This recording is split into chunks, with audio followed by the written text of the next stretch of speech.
Wewe unamjua baba yao wasanii wote duniani hapa Afrika kwetu Tanzania. Yupo baba yao nguli. Sawa? Mimi naacha niseme, unajua mimi mkubwa nasemaga ukweli. Sawa? Unaona hata mimi nimemtoa Isa kwenye maisha. Alikuwa yuko Tegeta anauza masofa.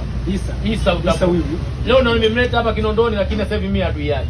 Ananisema vibaya mitandaoni, mimi sina hela yangu haikai, sijui inaishia wapi, sina maendeleo. Lakini kumbuka mimi ndo nimeonyesha njia. Isa, njoo Kinondoni, biashara ipo. Na wewe kwa sababu biashara hizi bado mimi nitakusimamia mpaka utapofikia. Leo unaona. Hakika kwa watu wakija kununua nyumba, achane naye yule. Anaendelea na shughuli zake. Baada niunganisha nipate chochote. Akumbuka mimi ndo nilomleta hapa. Bwana panga hapa, ongea na mwenye nyumba. Bwana tumeanza na gari mbili. Tulikuwa tuna gari zina namba hapa kama za kukodisha harusi. Lakini sasa tuna magari yote mapya. Kwa hiyo binadamu, kwa hiyo hata yule mtu Fudenke kawasaidia watu kwenye muziki. Kwa hiyo sasa hivi watu washatoka wanatafuta wenyewe, maisha wanayaweza. Maneno lazima yawepo.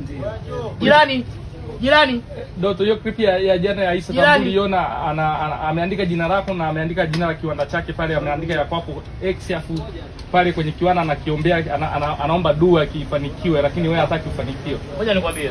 Yule anatumia sana nyota yangu. Unajua mimi mapacha. Mimi namtakia kila laheri, Mungu ampe maisha marefu ili tumuone mpaka mwisho wa dunia anakuaje. Kiongozi vipi tajiri? Kwema? Si unanielewa? Kwa sababu yule amini. Kama mtu alikuwa anauza jeneza, mtu afe apate chochote. Kwa hiyo nilipomleta kwenye life hii nyingine lazima aamini. Sijui unielewa. Ndio maana kutwa mitandaoni anaposti ujinga. Kama leo kaposti uko Morogoro, kaandika karatasi uko polini kwenye dua. Umeiona? Kaandika jina langu ndio. Ananitafuta ujue yule jamaa, mimi nashindwa kumuelewa. Sijui unielewa. Kwa hiyo anatumia nyota yangu. Na mimi siongee na msubiri arudi. Bwana, kwani umenishirikisha kwenye familia, jina langu umeona ameniandika. Mbona mimi sijaitwa chochote kusikia? Au umeenda kugana ulisi? Unajua hela zake. Labda leo nikwambie ni hizi.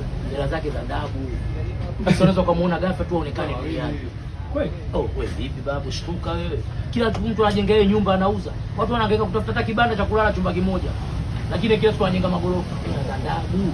Leo ndo anakucha nini wana habari sanukeni. Na kiwanda anazindua. Sasa Sangulini, wewe Sangulini Mluguru akafungua kiwanda cha magodoro. Sangulini Mluguru na Mnyamwezi akafungua cha magodoro. Kaajili wa China hajui kusoma juu chochote. Wachina wamemuita magodoro, unajua kitengenezwa. Sio na mimino linakuwa rojorojo. Wakamuita shika, kaungua mkono wote kababuka. Hajui chochote. Nisikize kwa makini, Wachina sio wanatengeneza magodoro. Kumbe lile unamwaga kama uji afu linakauka. Wachina wakamuita njoo, shika hapo tayari. Wewe kilichomkuta mkono wote umebabuka Isa. Anaficha tena. Hajui chochote, yani Wachina wanaanza kumuumiza kabla hata bado. Kiwanda hakijadumu. Kwa hiyo kakimbilia ile mifumo. Yeye bwana angika kwenye mifumo yake ya kuuza magari. Kwa hiyo vitu vingi unajua Isa anakutana navyo aseme. Mimi mtu wa karibu ndo naumia. Mimi naumia sana mtu wa karibu. Okay. Bana, ndio hapo ulipozungumzia watu ambao wanasaidiwa kwenye maisha afu wanawasahau